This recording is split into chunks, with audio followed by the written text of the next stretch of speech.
for committing a crime, we're now just going to release them onto the streets. Where there are multiple stories. You're talking about bail reform. You're talking about bail reform. Right. Because African Americans were disproportionately harmed when they couldn't afford bail and white people could.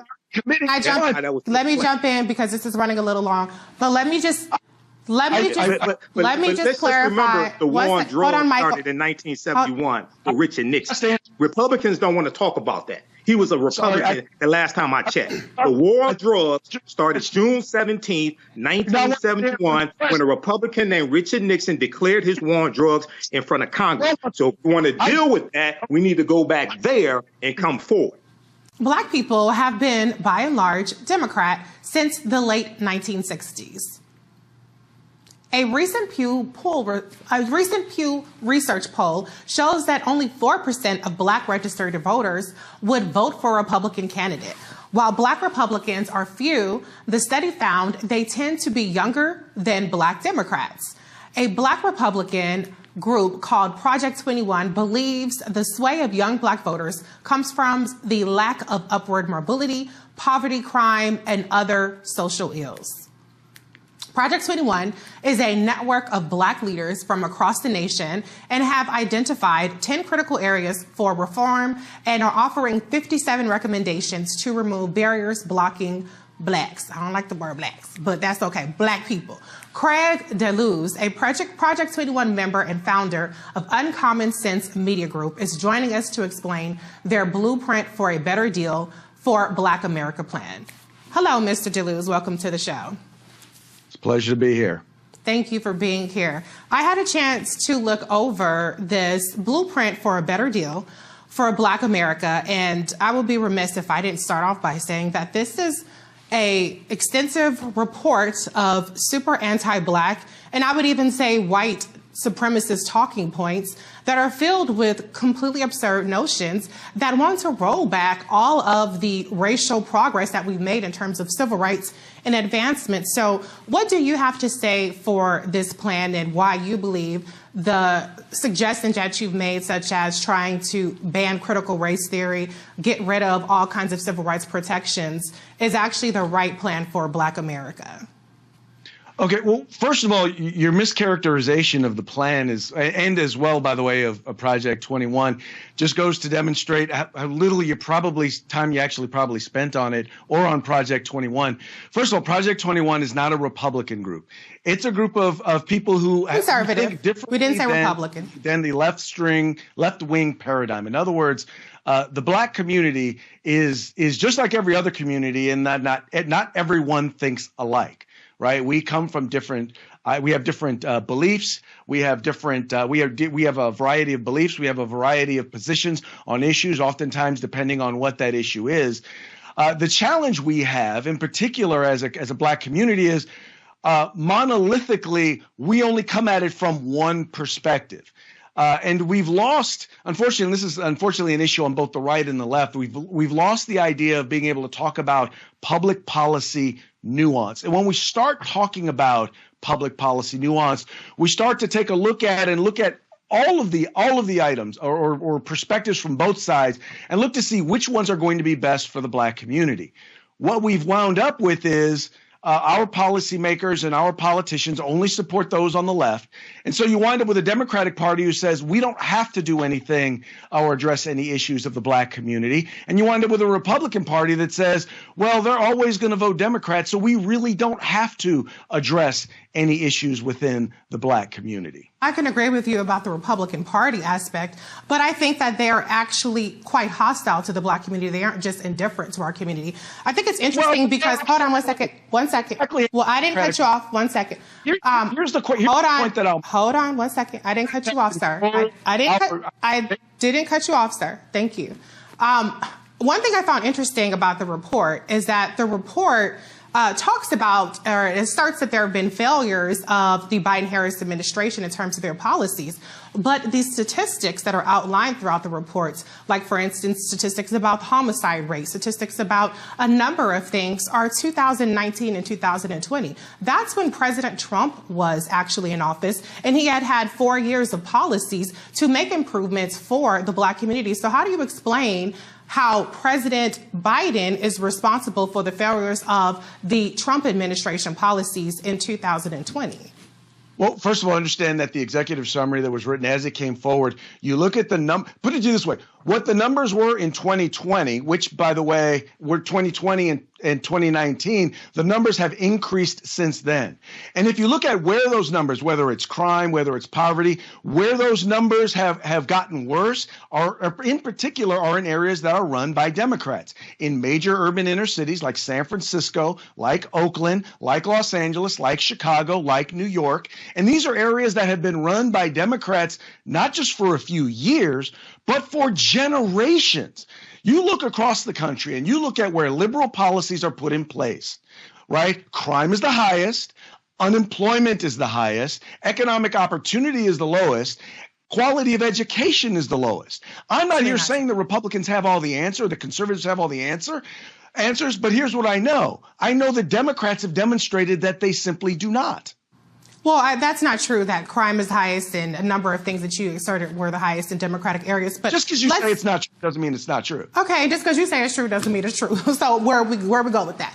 But one second. Let's talk about one of the assertions. It's a big part of this plan talks about crime. One of the most disturbing and the reason why I characterize it as racist and white supremacist notions was it specifically says in this plan that Black people are as criminal or more criminal, and that's why we see the kind of disparities in the way that Black people are treated in the disparities. Do you believe that Black people are more prone to criminal behavior? Do you agree with that assertion? You clearly did not read the report. I did read it. But what it will tell you is this, is that, and this is, by the way, this is true of every ethnicity. People who generally commit crimes against their own. In other words, the number one committer of crimes against Black people are Black people. And that's the same with whites. That's the same with Latinos, right? That's what that is pointing out. My question is, with all of these folks who are trying to be smart on crime by decriminalizing crime and putting criminals back on the streets, they're more worried about Black criminals than they are about Black crime victims. I mean, to be clear, that's a completely different point to say that there is higher interracial. Hold on. That's completely different to say that the number one perpetrators of crime against Black people are Black people, as opposed to saying that Black people are more criminal. If we look at, for instance, I agree with you, but what you're saying the report says is not what it said. That is what it said, but that's okay if you don't want to acknowledge that, or if you don't believe that, then I'm glad that you repudiate that aspect of the report. But we do have situations like, for instance, how Black people are disproportionately stopped for weed offenses, marijuana offenses, as opposed to white people when Black people and white people have the same usage of drugs. One of the things that your plan calls for is for not decriminalizing marijuana. Can you explain that position? Well, first of all, I think they'd understand that overall throughout history, I mean, until recently with marijuana, there has only been one drug that has been legalized for recreational use, and that drug has been alcohol. I don't think that we do our community we don't provide them any additional benefit by legalizing the use of marijuana. What we were promised in the state of California, for example, was when we legalized marijuana that we would see an end to crime. The exact opposite has happened. What we've seen is an underground black market of marijuana and cannabis is actually taking over the market, right? In other words, people have not changed whether or not they're smoking it. What's happened is they also haven't changed where they bought it. The only difference is that they're not going to jail for possessing it.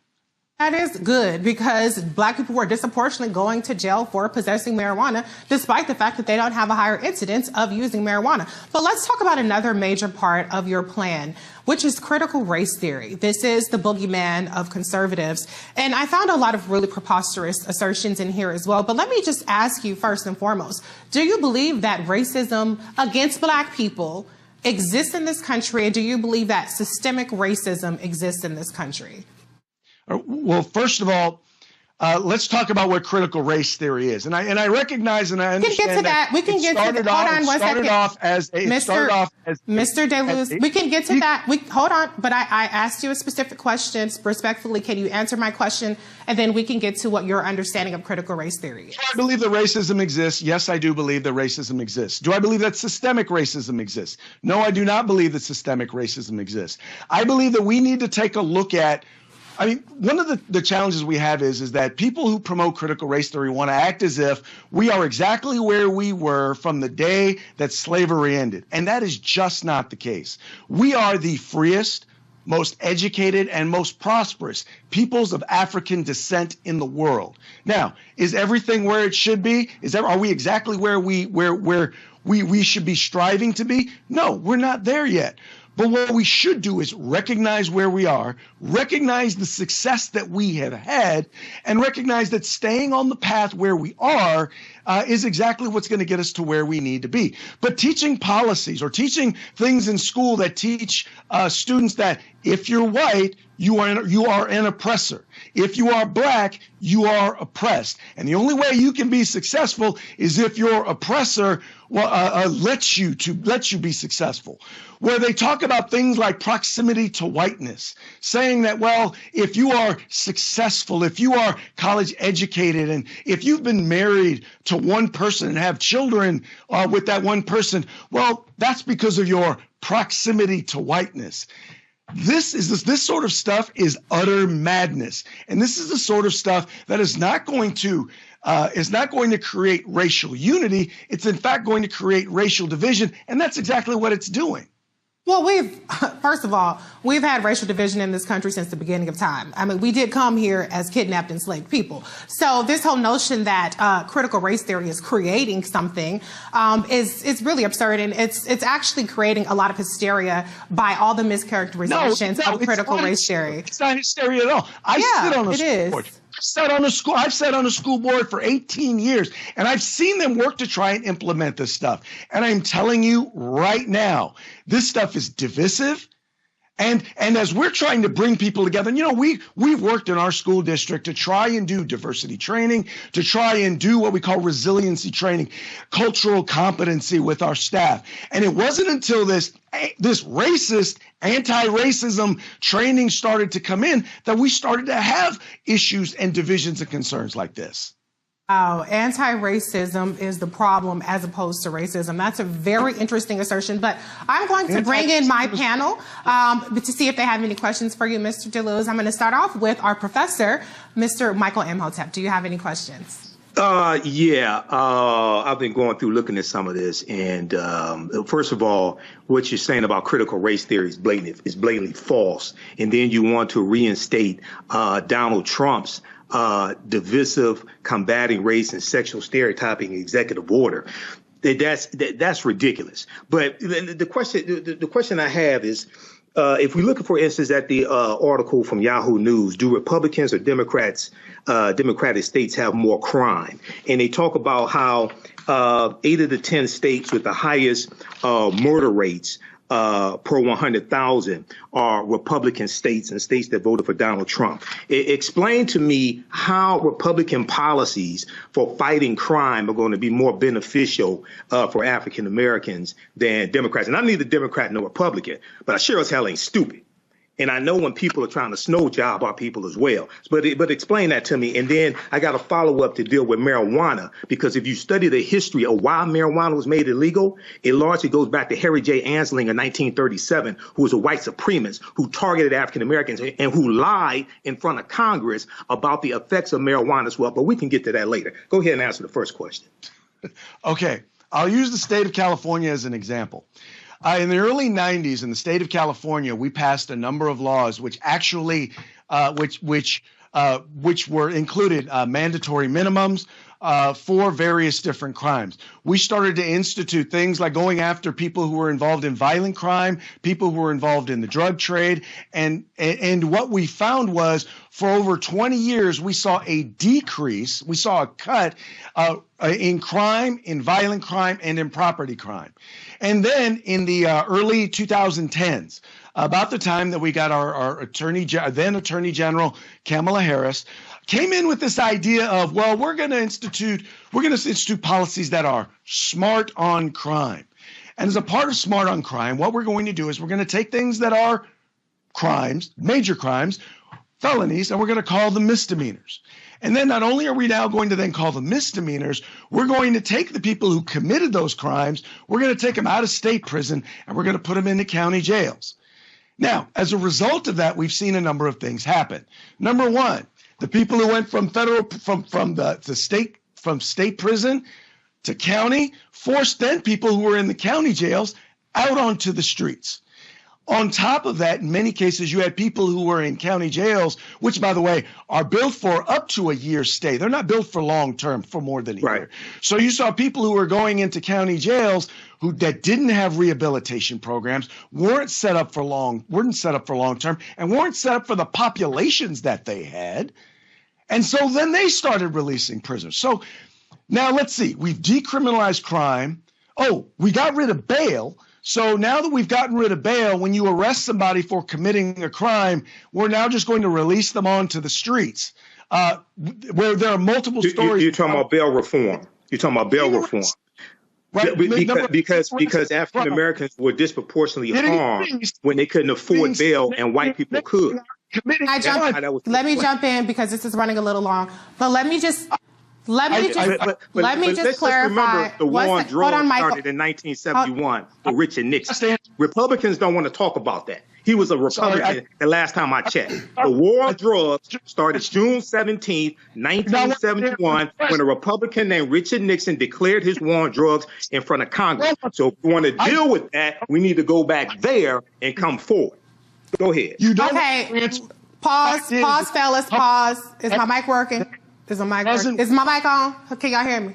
Okay, thank you very much. All right. Let me just fact check one thing because Vice President Kamala Harris was mentioning. Y'all know I don't play about her. Actually, it wasn't her initiative. It was safety realignment that brought about the difference between state prisons and local prisons and all that good stuff. But let's move on to another question because we got other people that want to get questions in. So, Kelly, you're up next. I didn't even have to ask this. Y'all had 5 minutes back and forth. Kelly, can you go ahead with your question, please? Sure. So we only covered 2 of these topics in this manifesto, blueprint, what have you, and those were the crime and the CRT. I want to focus on CRT only because it delves into another area, which is specifically education, not just ideologies in general. I need to know why you think learning about history is destructive. Because at the end of the day, critical race theory has been inflated to mean a whole bunch of things.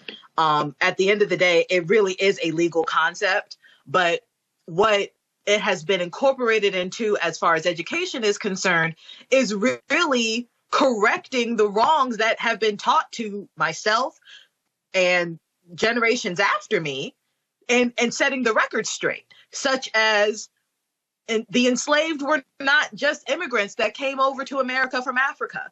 That is part of critical race theory in a lot of jurisdictions. Native Americans were not just giving people turkeys in a cornucopia during the Mayflower. That's part of critical race theory. You understand what I'm saying? So I need to know what is woke. Why is that even being demonized? Why is it that whenever it comes to Black history or critical aspects of Black history, that gets shut down for the sake of, frankly, white guilt? Okay. Before you answer that, is my mic on? Mr. DeLuz, I want to be respectful to you, so I just want to give you a heads up. We have one more panelist ask you a question. So if you could keep it relatively brief so that we can get the last person in and then move on to the next segment, I would really appreciate it. I don't want to have to cut you off, so I'm just telling you up front. Thank you. So first of all, let's understand that I think people on both sides are conflating what critical race theory is. I am not opposed to the idea of teaching our history, good and bad, in particular, and also when it comes to the issue of dealing with the issue of race and the history of African Americans. I know when I grew up, when I went to school, we didn't cover it the way we needed to. My point here is that what you're talking about, teaching and talking about the history, is not what critical race theory does, or at least it's not all that it does. And that's the problem. Is there are a lot of things. And by the way, critical race theory, at least I can only speak for California, has not been passed as a curriculum in any school district. Now, aspects of it, because it's not a curriculum, points of it have been put in place in various different places by various different instructors throughout the country. I'm just saying, my point is that those are the things that we need to be talking about and addressing. Talking about our history, not telling kids, well, if you're white, you're oppressed and you need to be ashamed of your whiteness. And that's the sort of stuff. Respectfully, sir, not one teacher on this earth has ever said that to a white baby. No one. And I am friends with plenty of teachers. I have sat on boards. No black teaper has ever told a white baby, you are the great-grandchild of my oppressor. That does not happen. There are teachers who have done that. We're going to move on to the last panelist. Thank you. Please, with your question for Mr. DeLuz. I'll let him answer her question. That's okay. I'll let him answer the question. Interrupted, but the individual who's supposed to answer the questions gets interrupted. Let's rewind, because let's fact check. I asked you to keep it relatively brief. I gave you a chance to answer it. It was a couple of minutes last I checked, but we do have another segment. We have other people holding on. I wish we could have an entire knockdown, drag-out fight about this for 2 hours. But this is a news program with other segments. So, Matt, please, with your question. I would call it news, but okay. My question is, why do you want to end consent decrees when they're based upon evidence that these are cities and municipalities that have had, disparate policing? It seems to me that if you are a supporter of the police, you should also be able to be someone who has a check on them, right? If you say we're going to hold the citizens accountable, we're going to hold the police accountable. Consent decrees are based on evidence. So why would it be part of your policy platform that you want to repeal those?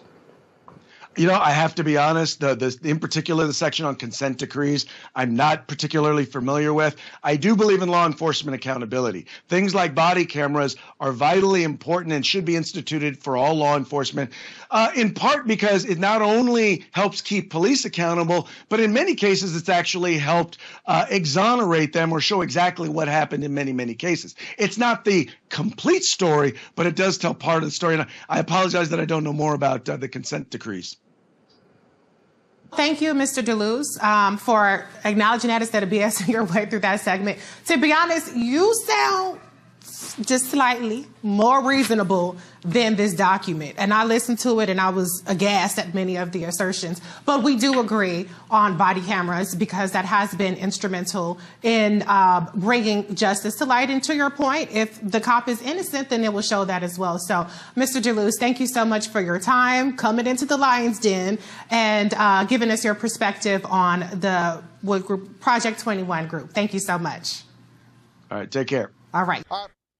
All right, so that was Reecie sitting in for Roland. Also want to check out the Project 21, their blueprint. What is it called here? Just a second.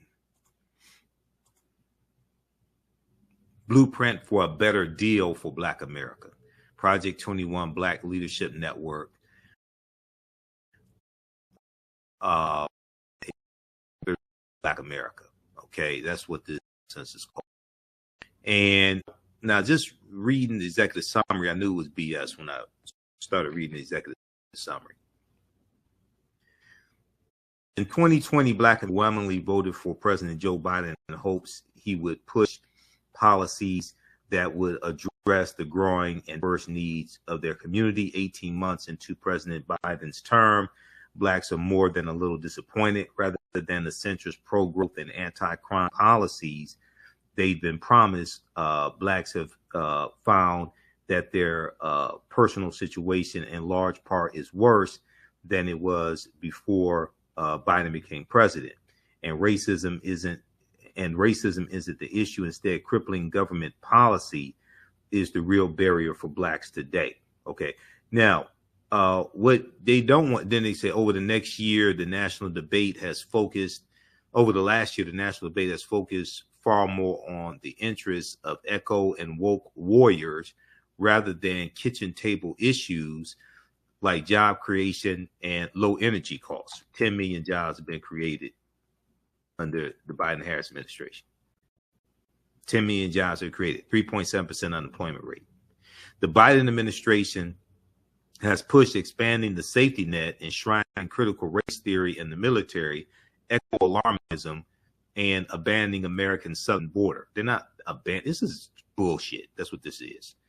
They put a black face on bullshit. That's what they did. Blacks aren't just ignored by today's priorities. They are harmed. Inflation, crime in their neighborhoods. But, you know, now he talked about, to show you how duplicitous this is, instead of, it said, anti-crime policies rather than the centrist pro-growth anti-crime policies they've been promised. Blacks have found blah blah blah. Okay, what he doesn't say is like the George Floyd Justice and Policing Act. He doesn't say no Republicans voted for the bill in the House of Representatives, and the bill passed the House of Representatives by a vote of 220 to 212 in March of 2021. No Republicans voted for the bill. And then the Black Republican, Senator Tim Scott, blocked the bill in the Senate. See, this is why you can't slick a can of oil. You're talking to somebody who knows what happens, who knows what happened. Republicans blocked the George Floyd Justice and Policing Act. So how are you going to blame Democrats for that? Then he talks about inflation. Well, no Republicans voted for the Inflation Reduction Act, which will help Americans, which will give cost savings on energy costs, healthcare costs, things like this to fight inflation. No Republicans in the House or the Senate voted for the Inflation Reduction Act. No Republicans in the House or the Senate voted for the $1.9 trillion American Rescue Plan, which saved the American economy. Okay. Now, lastly, because I have to get out of here. Obviously, the people that wrote this nonsense,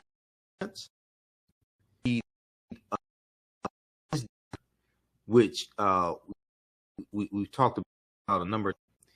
This document from whitehouse.gov goes through and breaks down step by step, policy by policy, how the policies of the Biden-Harris administration are helping African Americans. I encourage everybody to read this and then go read that nonsense for Project 21. This was dated November 6th, 2022. It was first updated in October of 2021.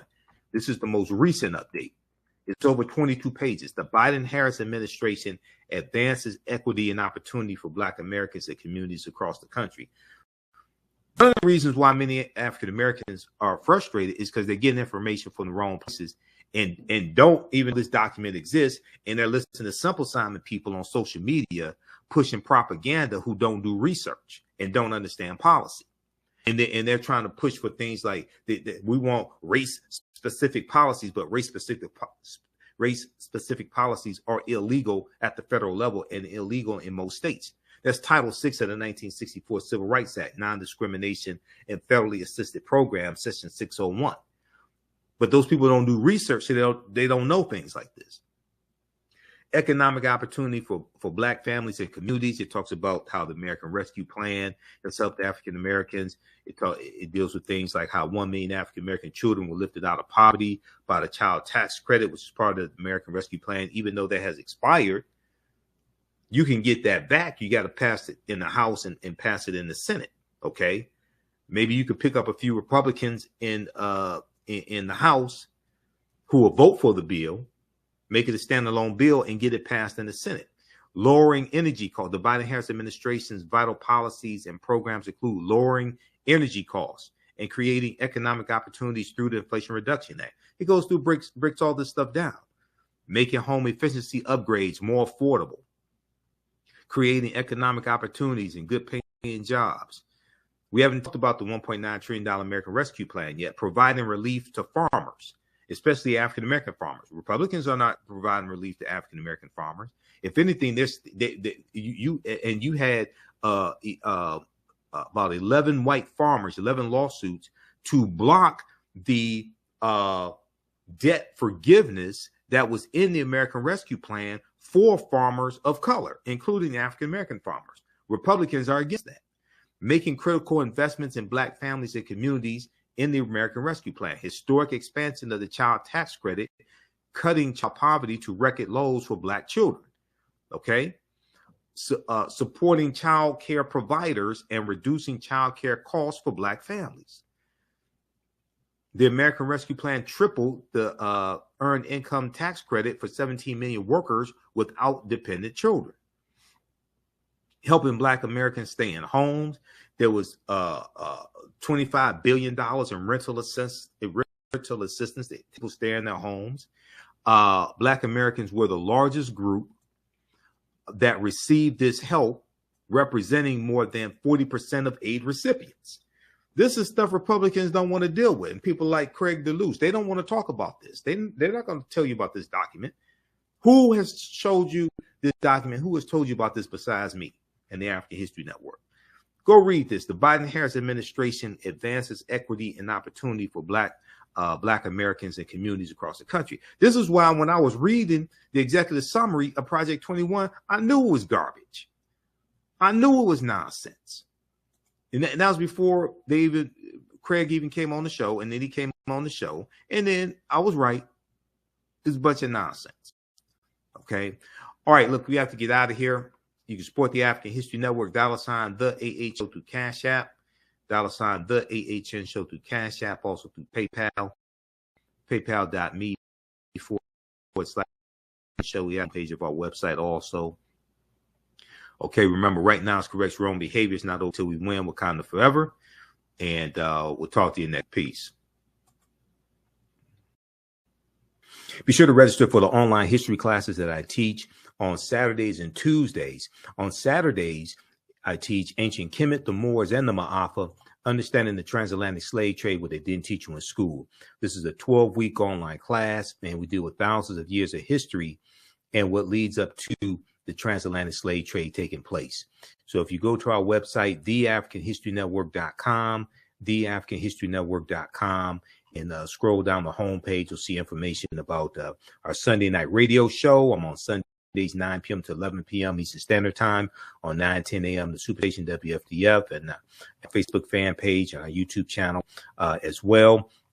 And you scroll down, we have the bundle pack for our online classes. There are two classes that I teach. On Saturdays, 2 p.m. to 4 p.m. Eastern Standard Time, ancient Kemet, the Moors, and the Ma'afa, understanding the transatlantic slave trade, what they didn't teach you in school. We teach this on Saturdays, 2 p.m. to 4 p.m. Eastern Standard Time. Our next class is Saturday, January 7th, 2023. And we deal with thousands of years of history and what leads up to the transatlantic slave trade taking place. And we also deal with the 800-year occupation of Europe by the Africans known as the Moors. So this class is on sale $60, regularly $130. We do the sessions live. All the sessions are archived and recorded. You can go back and watch them anytime. And you can also use this information with your children as well. I would say the content is PG-13. PowerPoint presentation, we have book references, articles, video clips. You'll never see history the same way. And just click right here to register here, and then click on the enroll button. And as soon as you class, you can start watching the content. Okay. So you can watch the previous classes and get caught up and join us in the next class. And then Tuesdays, I teach from the Civil War to the Civil Rights Movement and Black Power. And we deal with history from basically 1800 through 1968, 1970. And this class is the same format. And we teach this Tuesdays, 7 p.m. to 9 p.m. Eastern Standard Time. You don't have to stay for the whole class. If you missed the class, that's fine. You can go back and watch it anytime. So we do the sessions live. All the sessions are archived and recorded. You can go back and watch the class a year from now, 2 years from now. You'll still have full access to the class. This class is regularly $130. It's on sale $60. And we have a bundle pack of both classes. It's a over $260 value on sale right now for $100. Okay, you can register for both classes.